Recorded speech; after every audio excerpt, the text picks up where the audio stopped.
Thank you. I'd like to share this afternoon a true story about my very first patient. I was a resident.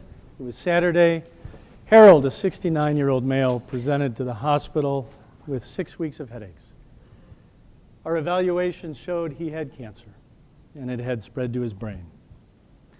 The attending physician asked me to share with him and his family the news. Being 5 hours into my new career as a physician, I did the only thing I knew how. I walked into the room, I sat down, I held his hand, I held his wife's hand. We spoke, I shared the news, and I listened. I asked, "What is it that you value most?" He said, "My family." I said, "What can we do for you rather than to you?" He got a little animated. He said, "Sonny, I'd like to go fishing."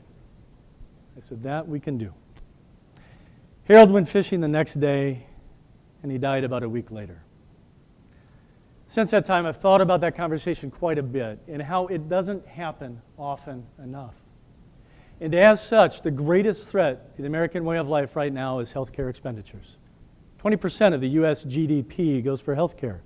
The 15% of the sickest people take up 15% of the GDP, $2.3 trillion. How do we deal with this? It's a triple aim of medicine. Number one, focus on the patient care experience. Number two, population health. And number three, decreasing per capita expenditures. Palliative medicine meets this triple aim across the board. In 2012, our service line saw, with respect to number one, patient care experience, an increase in overall satisfaction, subjective quality of life by giving people more based on their needs. And believe it or not, they lived longer. Number two, population management.